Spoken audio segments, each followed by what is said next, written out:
Hey everybody, welcome into the back room. I'm Andy Ostroy. We have ADL CEO Jonathan Greenblatt back with us. We'll chat with Jonathan in just a moment, but first, thanks for tuning in. We appreciate you listening, and we'd love to hear your comments. So email us at backroomandy@gmail.com and or post on our social media, and we'll read some feedback next time. And if you like the podcast, please rate and review and follow or subscribe, and you'll be notified every time we post a new episode. So since 2015, Jonathan Greenblatt has served as the CEO of the Anti-Defamation League and is its sixth national director. He leads all aspects of the world's leading anti-hate organization, whose mission since its founding in 1913 is to fight the defamation of the Jewish people and to secure justice and fair treatment to all. In 2022, Jonathan released It Could Happen Here, a book that sounds an alarm, warning that hate and systemic violence is gathering momentum in the United States and that violence on a more catastrophic scale could be just around the corner. Jonathan, welcome back into the back room. Thank you. Thank you for having me back, Andy. I was saying to you before we got on that I always love talking with you, but I don't like the subject matter that we have to talk about. You know, in just the past few months, we've seen anti-Semitic incidents and acts of violence at places like Temple, Israel, and West Bloomfield, Michigan, Beth Israel, and Jackson, Mississippi, and other anti-Semitic incidents, including bomb threats, vandalism, violent assaults in Monsey, New York, Brooklyn, Chicago, and elsewhere. Are these isolated hate crimes, or do you think it is part of a more coordinated, normalized pattern? Well, so first of all, I think you're asking, as you often do on your show, you're asking the right question. So I think if we step back, in the last 10 years, we've seen anti-Semitism, sort of bias or bigotry against Jewish people for their identity. We've seen it really intensify and expand in the United States.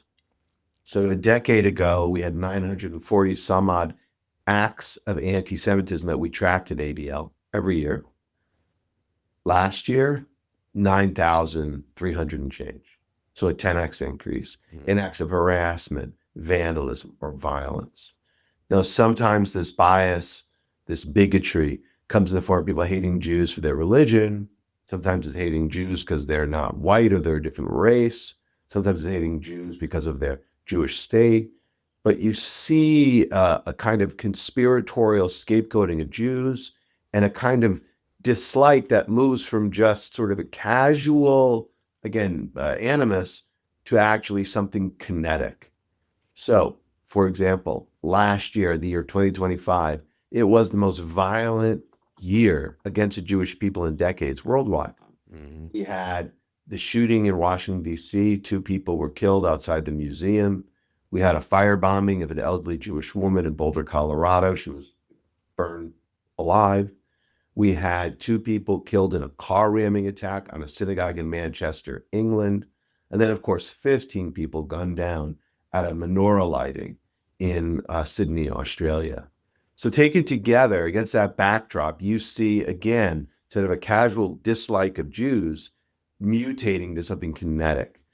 And again, as you noted, in these last few months in the United States, a series of attacks. By the way, North America, keep in mind, just a few weeks ago, we had 3 or 4 shootings of synagogues in Toronto. So overnight, people drove by and riddled these synagogues with bullets. So I can't say whether it is coordinated, as in is one person or one state or non-state entity driving it, but I definitely know they're related. And again, it speaks to a sort of normalization, to use the word that you did, that hating Jewish people, acting out against Jewish people is somehow okay. That it's somehow justified because you're upset about foreign policy, that it's somehow acceptable because you're upset about, elites or whatever. And none of it should be acceptable. All of it is wrong. It's rank racism. But that's the state of where we are today in this country. You mentioned a few different potential reasons why there's this alarming surge in anti-Semitic rhetoric and hate crimes. Since October 7th, we've seen, obviously, a good chunk of that surge. Now, Israel is engaged in this war with Iran and Lebanon. How much do you think Israel's actions. You mentioned the Jewish state before. I assume that's what you were referencing. Yeah. How much of Israel's actions these past couple of years are contributing to perhaps the majority of that increase? Well, a couple things. So number one, it is absolutely true that incidents or events in the Middle East for decades have triggered, kind of have spawned incidents here in the United States. So violence or spasms of conflict in the Middle East often trigger things here. What is different? So what do I mean by trigger things? Name calling, harassment, vandalism. We've seen that in the past. But more recently, we have seen an escalation or intensification of those incidents here that shows up in violence. But to be frank, what I would suggest is that while there's nothing wrong with, there's a candidate for Senate in Michigan. And he said, well, with respect to what happened in West Bloomfield, and just to make sure your listeners know, so a man loaded his car, a man of Lebanese descent, loaded his car with explosives, cased this synagogue. He monitored it, he surveilled it, he determined the right exit and entry point, and then he drove his car packed with explosives into the synagogue with the intent of exploding it in the middle of the day when the preschool was in session.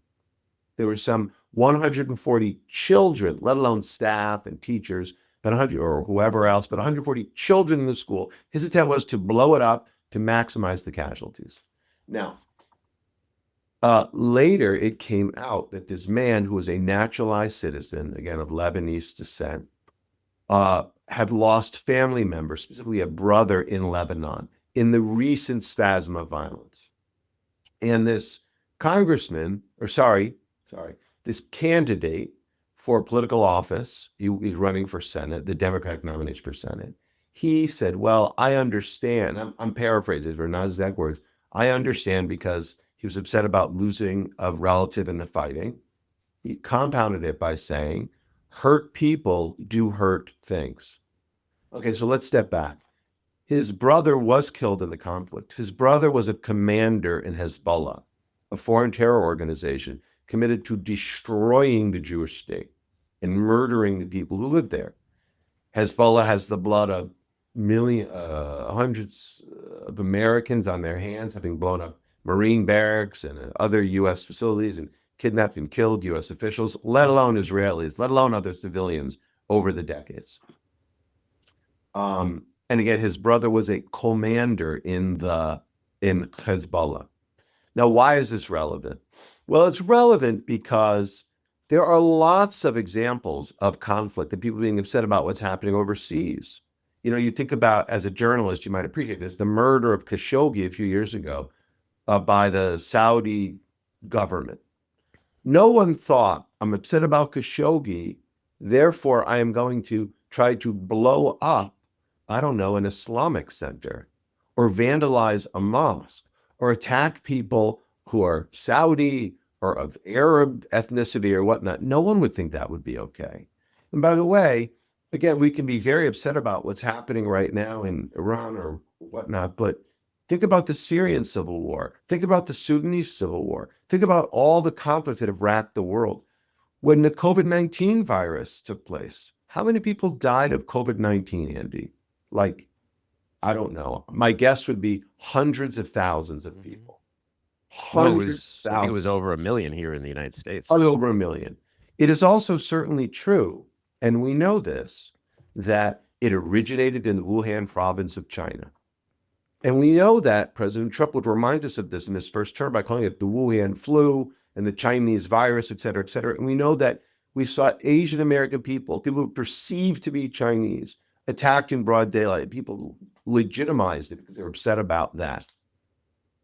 Did anyone think that was okay? Because you're upset about the Chinese government's approach to COVID-19, restricting information and obfuscating their role? Of course not. It's not okay to beat up people, to attack people, to harangue people over here because you're upset about some foreign government. I mean, this administration, like them or not, okay, whatever your opinions are, I think the ICE enforcement is outrageous. I think it's outrageous. It is certainly true that people who are illegal immigrants have committed crimes in this country, but I do not think that justifies chasing down old people because they happen to look Latino. I mean, I think that is horrendous and immoral behavior.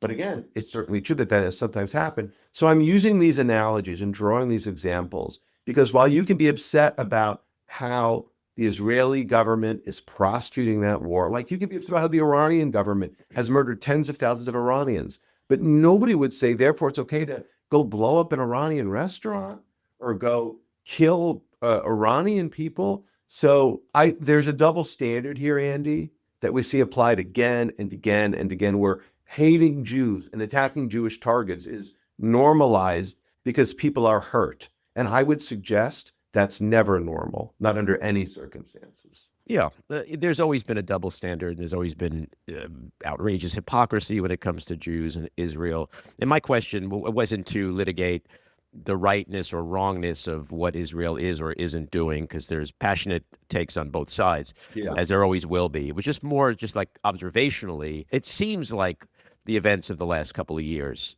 are instigating certain acts of violence. Well, I think it's and rhetoric. Yeah, many people, Jewish people, including myself, and I don't want to speak for anybody, including myself. I'm a proud Zionist. I believe Israel has the right to exist. That's all it means. But I have personal attachment to the state of Israel for sure. And it's certainly true that what happens over there has an impact on Jewish people all around the world because of the close association. I just think at the same time, what I worry about is normalizing the idea that therefore the Jews here are responsible for the kind of victim blaming that happens. Well, we've been scapegoated for centuries, so there's always that concern. And this is why I say right or wrong, the politics of it aside, Israel has just been pretty busy for the last couple of years. I know. Militarily, and I'm going to ask you in a little bit about anti-Semitism that's coming from the left, which is a whole phenomenon. But it's pissed off a lot of people. And, you're 1,000% right. Under any circumstances, no matter whether it's Jews, Christians, Muslims, whatever, two wrongs, if that's what you believe is happening, don't make a right. But I just worry about going forward because I link Trump and Netanyahu together. I think they're both corrupt. I think they're both self-serving. I think they're both using war for personal reasons. One is to distract from the Epstein scandal. The other is to get himself a pardon from the president and not have to face prosecution for his crimes. And so when you start to think about what are we all doing? Why is the United States in Iran? Why is Israel doing what it's doing? And what is the consequence of that? Well, there are always consequences. Yeah. You're right. I mean, I think something that is very, just to pull it on a thread that you're sort of highlighting, I think the Jewish state of Israel has to be conscious of the impact it has on Jews around the world. So, look, Iran has been committed since the Islamic regime has been committed since 1979 to destroying the Jewish state. They're very explicit about that. So I truly understand and appreciate why Israel felt the need to intervene, to do something vis-a-vis their, acquisition of nuclear weapons and just the proxies and the missile program and all their kind of untoward activities. Totally get it. At the same time, I think it is very fair to say on your part, Andy, and it's just reality, that the Jewish state has an obligation to Jewish people all around the world. It has to be thoughtful and intentional. And by the way, in a way, if you will, articulate about why it's doing what it's doing. So like the reality is whether, again, like it or not, for better or worse, this is the world we're living in.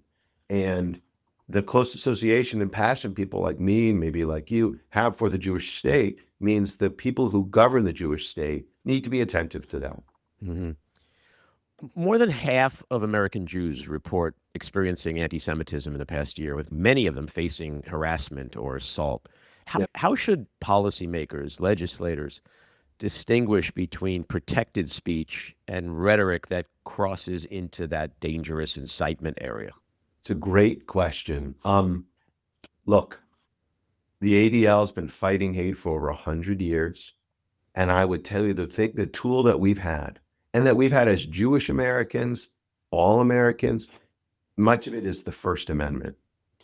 With First Amendment, freedom of speech is like the bedrock of the freedom of expression, freedom of assembly, and freedom of religion, the freedom to practice our religion without, the state telling us how to do that and mandating some kind of faith. These are the things that make America America, and these are things that I think have allowed Jewish people and all people to flourish. So I would actually say that I believe hate speech is the price of free speech. And I am not someone who believes in cancel culture. I believe in counsel culture. If you don't like something, then you have an obligation to explain why you don't like it. Someone says something problematic, try to engage them. I believe that. And we'll talk about social media. I think you alluded to that. Like, there's a lot to discuss about how we navigate these complicated waters in our modern society. That being said, freedom of speech, like the other liberties we have, isn't absolute, right?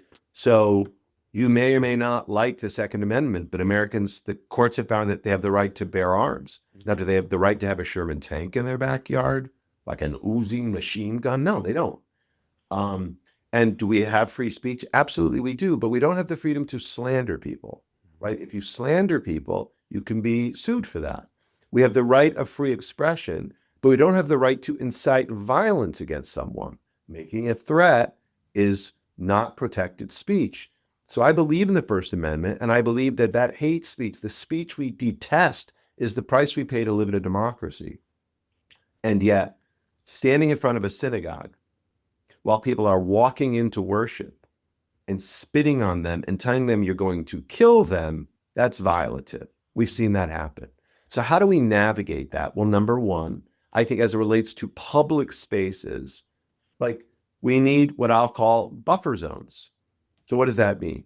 It means, again, if I'm walking into worship at a synagogue or a mosque or a Hindu temple or a Catholic church, a lot of people are upset about the Catholic Church.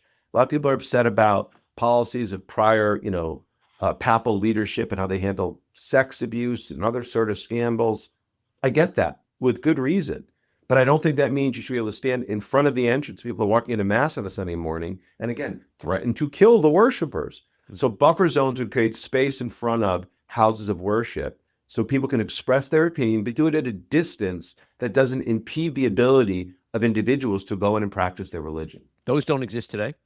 They do not, no. Now, the ADL is trying to get them passed because we've seen, again, this kind of violative behavior targeting Jewish people. But our view is that, again, Jews are safe when everyone is safe. And when everyone can practice their religion, so too should Jews be able to practice their religion. So the buffer zone bill that we're pushing for here in New York State and across the country would be, it would have application to all faiths. Now, by the way, interestingly enough, here in New York City, the governor supports it. The city council supports it. The mayor has not taken a position. So Mayor Mamdani here in New York, and you have to ask him why not, but somehow has not found it in him, we're 100 days into his administration, to explain why he can't get behind a buffer zone bill that would protect Muslims and Jews, Christians, and people of any faith who are simply trying to exercise their First Amendment right. Does he have a position on that? Well, he says he's afraid it might restrict freedom of speech. That's his sort of, I don't want to put words in it. I don't want to, try to speak for him, but his stated position is something along those lines. But again, I think this is a red herring. And I don't want to inhibit anybody's ability to protest or to express their opinion. But I think, again, we know this from the law and the courts, when your freedom of speech impedes, like, my freedom of worship, I'm allowed to worship.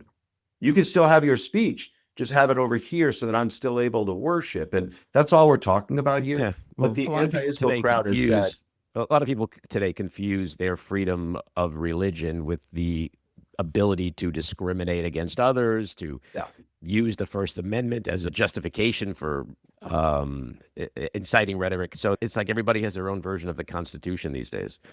Such a good point. Like, it's a very good way of putting it. I mean, I think we're living in a moment where our media landscape is so atomized and fractured, and there's no longer a shared narrative, and there's kind of almost like no accepted facts. So you're right, like there are different constitutions depending on, what lever you pull in the ballot Right. box, or what media you consume. Let's digress for a second because I was going to ask you later about Mamdani, but it was a good segue you gave me. He did pass his first 100 days recently. What's your report card on him from the standpoint of the Jewish community? Um, yeah, well, I'll give Besides you, what you were talking about the yeah, I'll give you buffer. my answer, but I want to underscore your kind of qualification. Like, I'm focused on anti-Semitism here. So there may be other people who view it as economic policies or Mhm. kind of other takes. For me, with respect to anti-Semitism in the Jewish community, like Which was a big concern amongst the Jewish community of his candidacy. So, 100%, mhm. 100%. I mean, the reality is that in this city with the largest Jewish population of any metro in the United States or North America, they're the most hate crimes targeting Jews. He had made a series of statements prior to his candidacy and during his candidacy, and proposed policies prior to and during his candidacy that drew a lot of concern from groups like the ADL. I don't really care about his political affiliation. I don't care where he prays. I don't care what he watches on television. What I care about is his track record of things he said he would do. So flash forward to now. Uh, I would say, like, I don't think he's passed the 100-day mark, but I don't think he's passed the test. So case in point, like, we continue to have intensifying anti-Jewish hate crimes. And you mentioned Muncie, you mentioned Brooklyn, the things continue to happen every day. I mean, the day of his, when the race, there was this ugly defacement of a day school in Brooklyn. It just continued apace.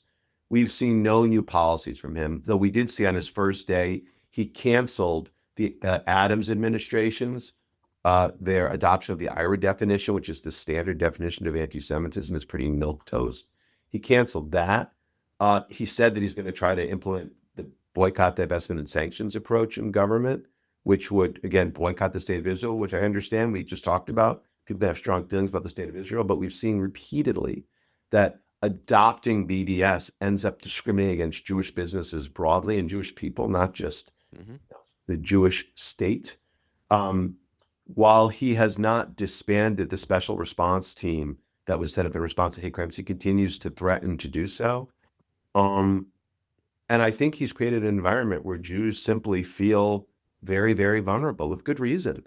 And, some performative photo op with a small group of like Orthodox rabbis on one occasion does not necessarily, I think, nearly meet the threshold when the vast majority of Jews in this city are Zionists.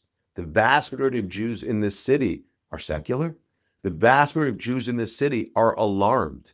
And I don't know of a single major Jewish organization he's met with. I don't know of a single major speech he's given. I don't know of a plan he's approached. Um, People like Mark Levine, Speaker Menon, even Commissioner Tisch have been out in front, but Mayor Mamdani has really not been on the case. Mm-hmm. And just to play devil's advocate just for a second, Jews are alarmed everywhere in this country, right? Mhm. Like it's not something that's just specific to New York. We've been talking about different acts of violence that have been occurring, vandalism, graffiti, all kinds of stuff all over the country, all over the world. So I just, out of fairness to him, and I didn't vote for him. I've made that very publicly Yeah. clear many times, but I'm just I'm wondering how much can we attribute to him Well, that's fair. versus his just inability to perhaps do certain things that either he promised or should be doing. But just Look, I think in a that's tangible fair. sense, can we attribute an increase in anti-Semitic Well, let me acts of say that violence clearly. to him? I do not blame an increase on him, period. Let me just say that really clearly. And I'm glad you're pushing me a little bit on that. Like, I'm not saying that, Mm. that he's causal. I'm not saying that at all. But what I am saying, well, it's not causal. He has a cause as the mayor of the city with the largest Jewish population show up. Absolutely. And maybe even in a way that makes him uncomfortable. Sure. Like when one of his most visible moments was hosting Mahmoud Khalil, like in Gracie Mansion. So for your listeners, Mahmoud Khalil was the young man, um, Syrian, I think of Palestinian ethnicity, who was one of the ringleaders of the Columbia student group that harassed, maligned, did all these other bad things on campus. The Trump administration reported that he had violated the terms of his student visa. He was detained. He was then released. Like, I'm not going to comment on the terms of a student visa. What do I know about that? But what I do know is that he was one of the leaders of this group that, again, for almost 2 years, serially and systematically harassed, marginalized, really like terrorized the Jewish kids on campus. I know that because I was there on campus. I know that because I met those Jewish kids. I know that because at the ADL, we monitor these organizations. And so when the mayor hosts him at Gracie Mansion, but doesn't host any mainstream Jewish leaders, like that sends a message about what his priorities are. So well, it gets back to, it's similar to what I was saying about everybody has their own constitution. Everybody has their own definition of stuff. When I was in college, way back in the day, I had an internship at WBAI, which was part of the Pacifica Radio Network, very left-leaning. I didn't really understand how left it was. I was just a journalism student, and my professor said, "Hey, here's an internship. Go do it." My job was to rip the news off the for you kids out there who don't understand what this is. So you used to, like, wire machines, AP, UPI. News would come up, you rip it, and then you go cover something. Yeah. And but my job was to rip the news and then rewrite it so the on-air broadcaster can read it. And I wrote something about terrorist, and the news director at the time, he was like, "No, we say freedom fighter," and I was like, "What?" And that's when I started to realize, like, a bunch of people could sit in a room and look at an act of terrorism which kills people and be aghast. But there's also going to be an equally large number of people somewhere that thinks it's justified and calls it something else. And I think we're dealing with a lot of that today. But with Mamdani, look, he promised to fix the affordability problem. I don't really see anything happening there. I don't think there's ever going to be anything happening there, especially the stuff he promised. But I don't say the affordability problem is created by him. He's just not doing much about it. I look at it the same way with regard to anti-Semitism. Would I like to see him do more? Yes. Do I think he should do more? Yes. Did he kind of promise to do more? Absolutely. But if he's not doing that stuff, it's hard to blame what's happening on him, but he's also not helping the situation. Yeah, I think that's fair. But I guess I would only add, so I think, number one, that is fair. Again, I don't blame it on him. Mm-hmm. But what I would say is, again, the things he did on his first day, the people he hosted Gracie Mansion, the things he doesn't do. I just think as a mayor, by the way, so interesting, compare that to the news director, whomever at WBAI. In journalism, you have a point of view in your capture. And again, the station may have been very left-leaning, but you have the right to represent the facts in a way that, you think hits with your audience, right? It lands with your audience and represents the editorial view of the station, as it were. But as mayor of the city, you're elected in your job as the public servant, just work for everybody. Right. And so I think there's a way for the mayor to hold on to his political beliefs, but to make sure that Jewish people not just feel protected, but are protected. And I just don't think we've seen that from him yet. Again, do I blame him for the rise of anti-Semitism? No. But would I say that he is hoping to normalize this by not addressing it head on? Unfortunately, yes. Yeah. Well, it's easy for those of us who are old enough to remember. It's easy to sort of envision what an Ed Koch would be doing, what a Giuliani would be doing, what an Abe Beame would be doing, what a Dinkins would be doing, what any mayor of New York City in the modern era would be doing. And he's pretty quiet on what is a very major concern among a huge portion of the population of New York. Yeah, it's a good way of putting it. Yeah, I mean, whether you like Eric Adams or not, whether you like Mayor de Blasio or not, or whatever, right. Like Mayor Bloomberg, it's almost like what I learned from my parents, like half a life, or with some expression, is showing up. So showing up really matters. Right. And demonstrating that you have a kind of empathy really matters, not just in words. He's very slick and he gives an excellent speech and he's quite adept on social media. Mm-hmm. But I think Jewish people they don't just feel vulnerable, they are. Again, we've been talking about all these incidents in the last several months, let alone last several years, let alone last several weeks, for goodness sakes. Like, he should show up, not in a way that makes him feel good, but in a way that makes all his Jewish constituents feel good. I think that's what I would suggest he needs to do. Yeah, well, his dilemma is that, as you know, the Jewish population of New York City is not monolithic. It's split. I won't say evenly, but it's pretty split between like the anti-Zionist progressive Jews and the single issue pro-Israel Jews. And if he's going to appeal to the Jewish population, the Jewish community of New York City, I'm sure he's also remembering all the young progressive Jews, and some older ones too, who put him in Gracie Mansion. So I wouldn't envy him as he sets out to make New York Jews happy, because I'm not Yeah. sure that's an easy task. Yeah. But because I'm a New York Jew and I have my opinions, and I Yeah. have a lot of friends who have varying degrees of opinions. So there's what I think is a lack of just public facing compassion and empathy. It doesn't cost anything to hold a press conference and calm a community when we are seeing a pretty disturbing surge in anti-Semitic acts and rhetoric. Yeah, like in fact, I think it's really a pretty low bar. Mm-hmm. It's a pretty low bar to host the major leaders, at Gracie Mansion or at City Hall for a roundtable. It's a pretty low bar to show up at a synagogue. It's a pretty low bar to write an op-ed in the New York Times Right. and just say, I mean, today is, Holocaust, Yom HaZikaron, International Holocaust Remembrance Day. Pretty low bar to like put something in the New York Post and New York Daily News and just say, this is why it still resonates today. I mean, there's lots of ways, to your point, Andy, it could be done. That he chooses not to do it is a choice.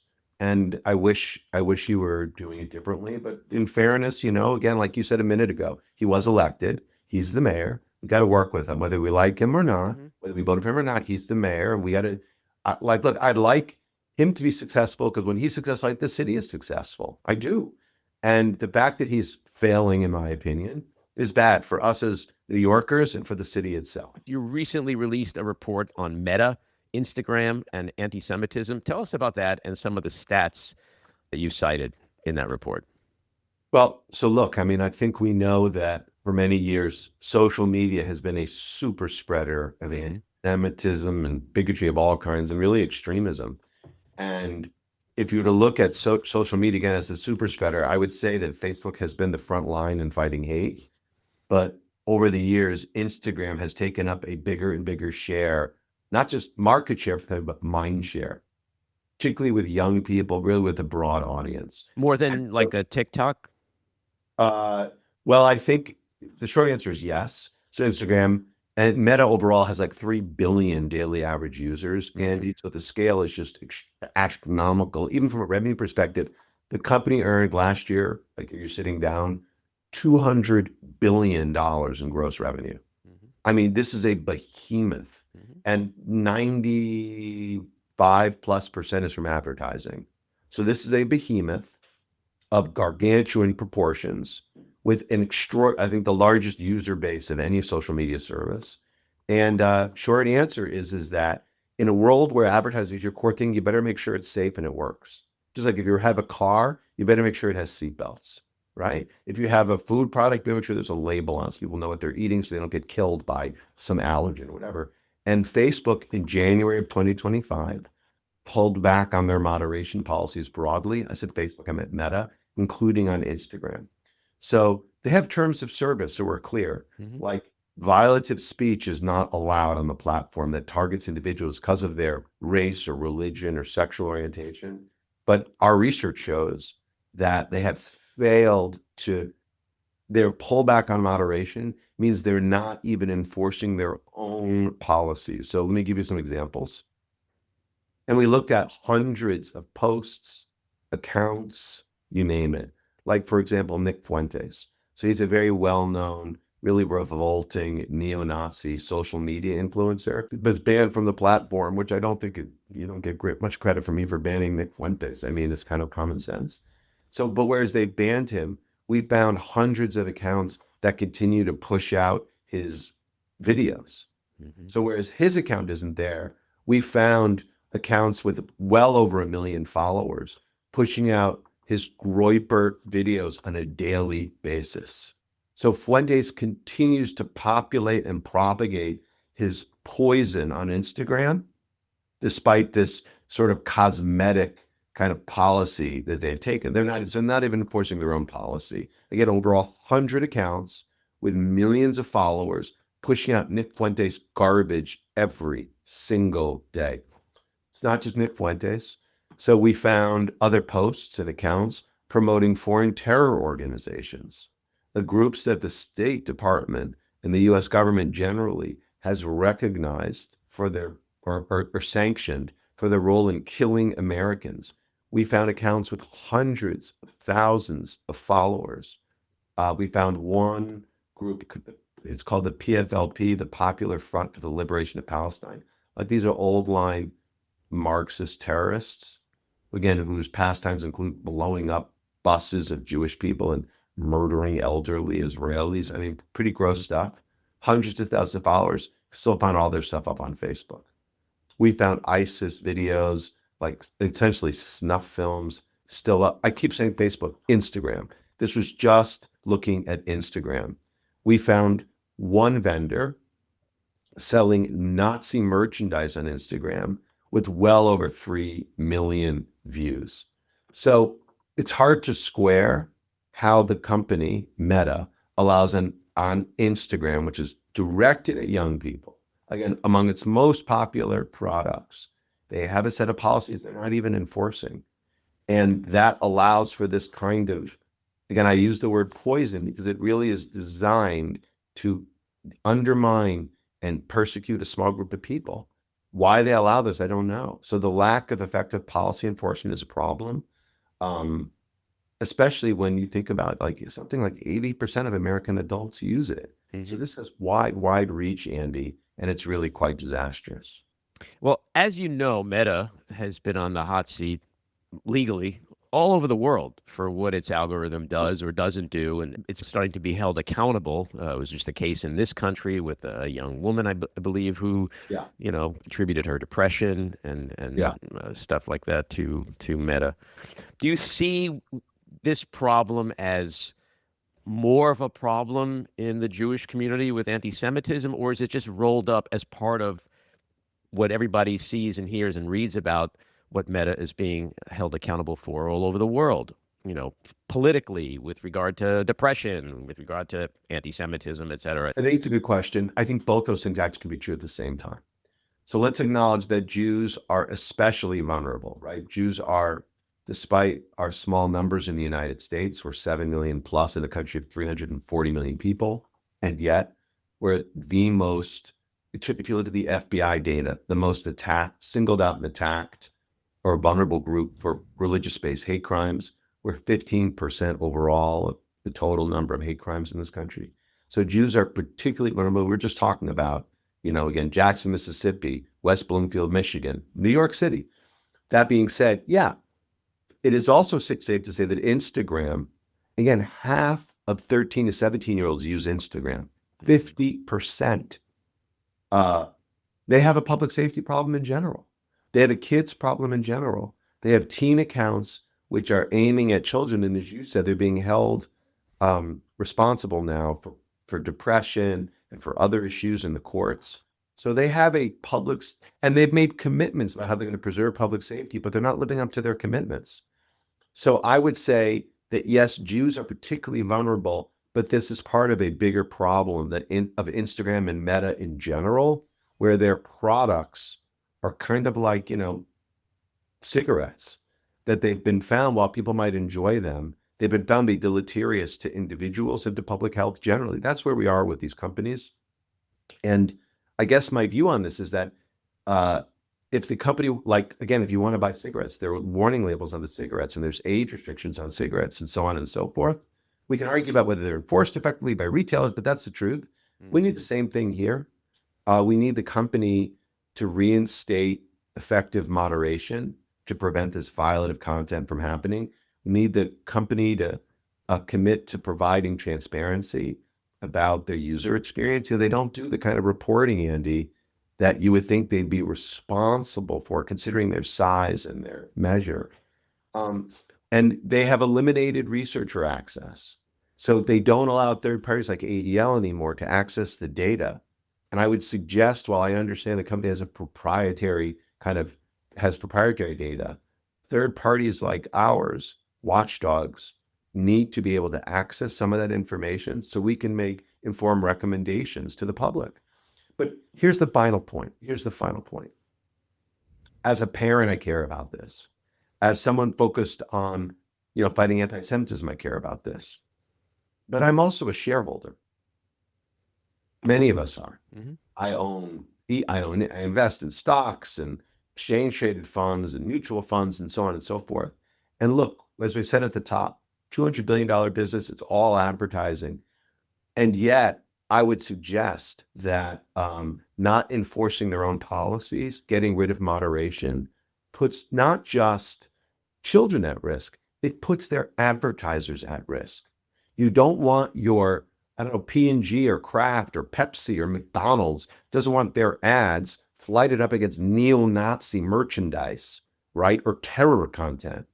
And so I actually think there's a shareholder argument for this. So if Mark Zuckerberg, if the basics don't resonate with him about you're a parent, you're a Jewish person, you're an American, you're a citizen, at a minimum, I would think he is the largest shareholder of his company. He should care as someone who wants to ensure that shareholder value is generated, because I think shareholder value is at risk when they fail to implement and enforce their own rules. The whole thing could fall apart. Mm-hmm. And maybe this is a softball question, but how much do you attribute the surge in online anti-Semitism to real world, the convergence of online and real world incidents? It's interesting, Andy. So I think if you and I were a bit younger, and we're not, we're both old people, but if we were, like if you ask someone who's under 30, ask my kids, they would say online, offline, it's the same. Right. So I don't think they see the distinction that you and I do. Right. Well, that's their world. Yeah. It's their world. It's our world. And like we're hurtling toward artificial general intelligence. Mm-hmm. These tools are so powerful and they're increasingly enmeshed in the systems around us. They are. And as this super intelligence is kind of implanted and envelops our society, these distinctions start to fall away. So again, I think Jews are particularly vulnerable, and I think social media has been used to kind of normalize and propagate this anti-Semitism, but we're all vulnerable. And so this is a much bigger issue than just one of concern to the Jewish people. Mm-hmm. Let's talk about another distinction, and that is the anti-Semitism we see coming from the far right extremists, and that which comes from fellow Jews, progressives, the left, which is a phenomenon we never really experienced before. What distinction do you put in what's coming from both of those groups, and are they starting to converge to an alarming level? Well, it's interesting, there's this notion of the horseshoe theory of politics, right?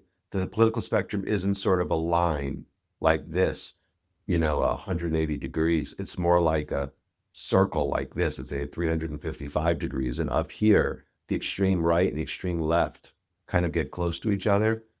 We certainly see a lot of that with people like Candace Owens, Tucker Carlson, Alex Jones, all of them I think are revolting, bumping right up against people like Hassan Piker, would be an example that many of your audience probably knows, or other kind of intemperate voices on the far left. Glenn Greenwald might be another one. There are others. Max Blumenthal's another one. So I think we're in a perilous moment. So I sometimes, I find it, look, we're living in a society where everything, Tip O'Neill said all politics is local. Now it feels like all politics is national, right? And everything we do is cast in the hues of like red or blue. I don't think that's healthy for a society where everything becomes so politicized. But as it relates specifically to anti-Semitism, we certainly see some patterns about anti-Semitism that originates on the political spectrum, the far right, which tends to be nativist, isolationist, white supremacist, and then sort of the far left, which tends to be kind of, let's call it anti-colonialist, anti-capitalist, and often anti-Western. And so unfortunately, the Jew or the Jewish state can be used as either. The fascists say they're communists, the communists say they're capitalists. Like really, you see this. And on the far left, I think one of the things that's really alarming is to see how it's been sort of normalized. So let me give you some examples. Like, again, the Israel stuff is a real vector for this, Andy. Again, as we've established, like, I believe in a two-state solution. I have very strong views about the current Israeli government. I won't even meet with members of the Israeli cabinet because of their extremism and their racism. Um, yeah, I'm not very outspoken on issues like settler violence in the West Bank, which is not just deplorable, it's unconscionable. Um, but at the same time, I recognize, and like APAC, I don't agree with my counterparts at APAC on all of their policies, but it's unmissable when you see Democratic candidates again and again and again and again and again and again only talk about they won't take APAC money, APAC money. Like APAC is far and away not the largest political contributor to our political process. I mean, they're okay with big oil or big tech. Well, APAC has become like a symbol, like a brand, just like Soros. Like it's you throw it out and everybody knows what you mean, what you really mean. So you just hit the nail on the head. So the far right would talk about Soros and he was their boogeyman, despite the fact they didn't do nearly all the things that they said. And now the far left is using APAC as their boogeyman, despite the fact that they don't do nearly all the things of which they're accused and said. And they become stand-ins, a convenient way to make sure the audience knows they're talking about Jews. They don't have to spell it out and say it.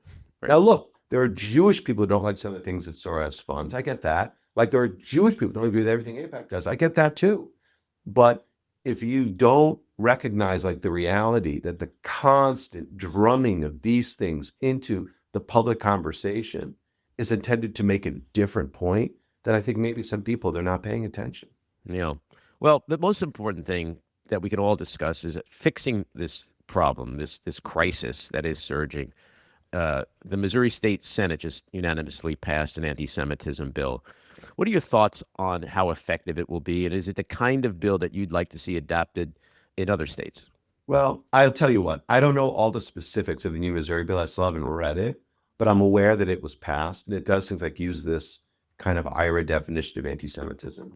But I think the thing that it does speak to, Andy, is there is a role for government here. And there's a role for policy to help, change this sort of tide in the culture.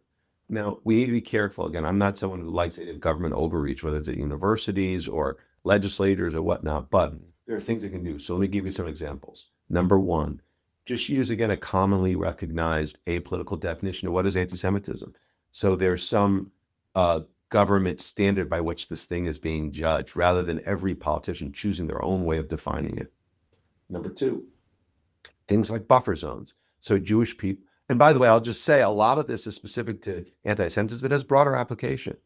The buffer zone thing, allow people to exercise their First Amendment right of freedom of worship without impinging by them because you don't like the politics of a country on the other side of the planet.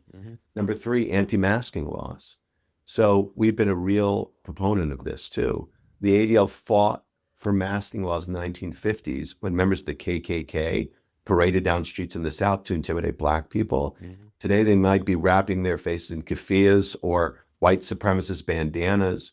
But I think people should express their opinion, but do it in a way which doesn't contribute to, again, intimidating people. So the law that got passed here in New York, Andy, creates extra penalties when someone commits a crime while masking. So again, it doesn't infringe on your freedom of speech, but it simply makes that clear.